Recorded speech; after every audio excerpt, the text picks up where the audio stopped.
Enfim, aconteceu o que a gente tava esperando, que era a sabatina do Pablo Marçal, né? Só que a gente não esperou que a sabatina ia desandar igual desandou, porque foi uma palhaçada, gente. O que aconteceu naquela sabatina?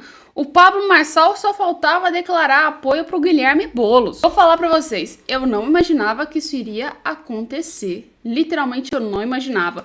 Mas uma coisa é certa, foi feita essa sabatina e o Boulos achou que ia conseguir uma coisa que ele queria tanto, mas parece que isso não deu certo pro lado do Boulos, e muito pelo contrário, agora a situação tá pior ainda, pra Guilherme Boulos e pra Pablo Marçal, e eu vou te explicar o que tá acontecendo. Então bora lá falar de política. Já aproveita para deixar o seu like e compartilhar esse vídeo, tá? Não perder nenhuma informação aqui, beleza? Vamos entender o que aconteceu nessa sabatina, tá?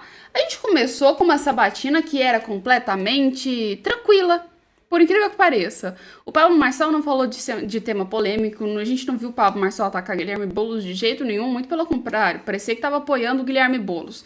E assim, não era isso que eu esperava ver praticamente agora. A gente tá falando de Pablo Marçal, galera. Pablo Marçal é o cara mais polêmico da história. Mas pra vocês entenderem a noção da sabatina, começou assim. Galera, a gente já começou com um ataque ao Tarcísio de Freitas. Fiz uma palavra. Um governador ruim para São Paulo. Não, essa aí eu vou deixar você explicar por que ele é ruim. Vou explicar. Cara, o Tarcísio se elegeu em cima do Bolsonaro. Certo? Foi os votos do Bolsonaro. Quem que era o Tarcísio sem o Bolsonaro? Ele se elegeu em cima dos votos do Bolsonaro. E o que ele fez? Pensa bem, às vezes a gente faz, sua campanha deve ter feito também pesquisa qualitativa, né? Que era aquela pesquisa que você junta eleitores e tal. Aí o pessoal falava, algumas pessoas falavam, eu gosto do Tarcísio. Aí quando o entrevistador da pesquisa perguntava por quê, ficava aquele som do grilo. Era só propaganda. O Tarcísio está há 2 anos no governo.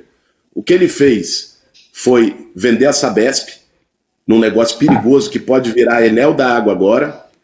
O que ele fez foi um negócio contra livro didático em escola. Quer dizer, o cara em 2 anos não conseguiu deixar um legado de melhoria para o povo. Por isso que eu acho que não é um bom governador para São Paulo. E vamos lembrar, isso é importante, fazer esse alerta, porque o meu adversário agora, Marçal, sendo muito franco, e o fato dele não ter vindo aqui expressar isso, não é o Ricardo Nunes, meu adversário, cara.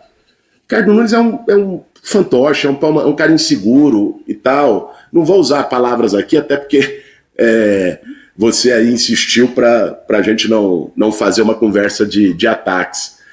O Ricardo Nunes é um cara que não tem expressão, não tem identidade própria. Tarcísio.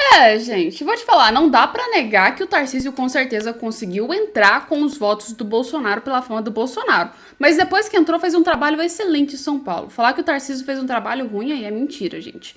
O Tarcísio melhorou a segurança de São Paulo. O Tarcísio, com certeza, na negociação da Sabesp, não foi uma negociação ruim. E praticamente nunca que vai virar o caos que aconteceu na energia em São Paulo, tá? Lembrando que um é federal. Quem tem a obrigação de resolver não é o Tarcísio, muito menos o Ricardo Nunes.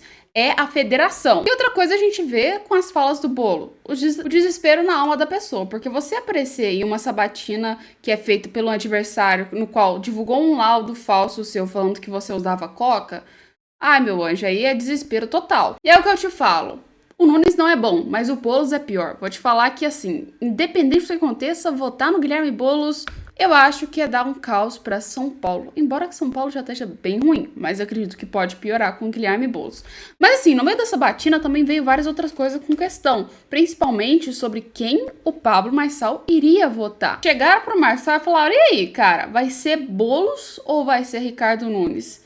Vou te falar, a resposta foi surpreendente, muito surpreendente mesmo, que eu não tava nem um pouco esperando que isso iria acontecer. Mas o Pablo Marçal disse, olha galera, 5 não funciona pra mim quando eu vou votar na urna, então tanto faz se seja 50 ou tanto faz se seja 15, não vou votar em ninguém. Isso me deixou uma certa dúvida, embora eu goste muito do Pablo Marçal, eu acho que esse não é o momento pra você ficar falando que é imparcial, tá? A gente tá lidando com a esquerda e estamos lidando com uma direita mais ou meninha. E obviamente, como ele veio com a linha de combater o Guilherme Boulos, a esquerda, o consórcio, comunistas, era praticamente óbvio que ele ficasse pelo menos de um lado que tivesse um pouco mais de linha com as ideologias dele. Então, de certa forma, seria o Ricardo Nunes de um jeito ou de outro. Mas, porém, depois dele fazer essa fala desse jeito e praticamente acontecer nada mais, nada menos do que essa frase no meio da sabatina, gente, Pablo Marçal diz que ele e Boulos vão substituir polarização de Bolsonaro e Lula. Depois dessa fala, eu levemente achei que o Pablo Marçal tem um interesse maior do que agora se manter fiel a algum candidato na prefeitura de São Paulo, que no caso seria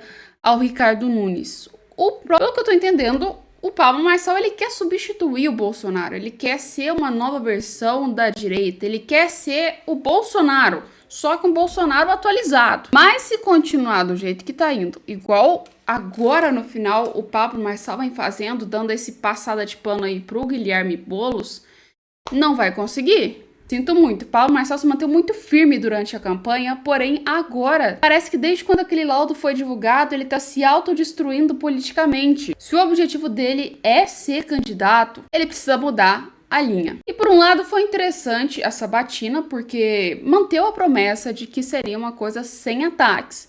E não tivemos ataques, pelo menos por parte do Pablo Marçal, mas foi muito conivente com o Boulos. Não sei dizer pra vocês, parecia que aquilo lá tava a favor de Guilherme Boulos. Eu não entendi, gente. Me deu uma sensação muito estranha disso. Pois é, mas agora acabou a sabatina já terminou, foi uma coisa estranha, não foi boa, atrapalhou muito a vida de muita gente. E agora a gente tem que lembrar que quem tá sendo candidato agora é o Ricardo Nunes e o Guilherme Boulos. O Pablo Marçal não é mais, tá? E agora vão usar vários métodos aí para praticamente atacar os outros. Querendo ou não, o Boulos não conseguiu atingir a sua meta de ataque. O intuito do Boulos era trazer o voto do eleitor do Marçal. Não deu certo, não foi essa a meta. E, aliás, ainda continua disparada na frente o Ricardo Nunes contra o Boulos. Então, a meta não foi concluída e o Boulos, ele sabe que ele não vai conseguir se eleger para a prefeitura de São Paulo. E até que as eleições cheguem ao final, vocês vão ver o povo usando como se fosse metralhadora as acusações um contra o outro. Pois é, se prepara para ver boletim, se prepara para ver BO, se prepara para ver praticamente tudo que a gente já viu até agora da campanha sendo usado novamente agora no finalzinho. E vai ser uma guerra muito, mas muito feroz entre os candidatos, onde qualquer um pode aí ultrapassar o outro, né, a qualquer momento, mas obviamente Nunes está na frente. O que eu falo para vocês de qualquer um pode ultrapassar o outro em qualquer momento é que vocês sabem que sempre pode acontecer alguma coisa no final do segundo tempo que possa pegar muito ruim. Mas mesmo assim, eu acredito que talvez isso não aconteça. E principalmente porque a gente tem que lembrar que ninguém está satisfeito com o governo do Lula. Nem mesmo quem votou no Lula. Pois é. Trabalhadores que não querem contribuir com uma taxa de 2% para o sindicato. Isso precisa ser feito por meio de uma carta. E essa carta pode ser entregue presencialmente, aqui na sede do sindicato, onde nós estamos, na Liberdade, ou pela internet. O problema é que por volta de 2 horas da tarde a situação ficou caótica por aqui. Uma fila gigantesca se formou do lado de fora do sindicato, tomou aí 5 quarteirões que ficaram lotados de trabalhadores e trabalhadoras que vieram aqui para entregar a documentação presencialmente. Muitos disseram que o link disponibilizado no site do sindicato não estava funcionando e aí a saída foi vir até aqui. Houve um princípio de tumulto que foi contido pela Polícia Militar, que já estava aqui de prontidão na porta do sindicato. E agora a gente vai ver o que esses trabalhadores que vieram até aqui disseram em entrevista ao repórter cinematográfico Wellington Valsec. Vamos ouvir. Eu estou há mais de 6 horas de fila. No meu horário de atendimento saiu um anúncio que fecharam os portões às 15 horas. Se o horário é 16. E o link que soltaram não aceita a documentação. A gente acorda todo dia para atender pessoas em situação de vulnerabilidade, para atender crianças, para formar crianças na educação. A gente não merece ser recebida assim pela polícia, ser agredida pela polícia. Eu fui agredida pela polícia porque eu fui impedir o fechamento do portão, porque eu acho que todas nós tínhamos o direito de ser atendidas. Faz o L, meu anjo. Isso tudo foi obra do seu querido e amado governo do PT. Então, assim, né, arque com as consequências. Não sei se você votou no PT ou não, mas assim, pelo que você já disse sobre a polícia, eu já tenho minhas certas dúvidas que você seja uma pessoa de direita. Mas é isso, tá todo mundo indignado e até mesmo os professores, que são, assim, a classe que a gente considera que adora o PT. Resumindo, a esquerda tá perdendo força, mas muita força. E só não vê quem não quer. Adivinha mesmo? Pois é, pessoal. Aí vocês me dizem uma coisa. Vocês acham que Boulos vai conseguir ganhar com essa rejeição tão grande da esquerda? Não vai, não.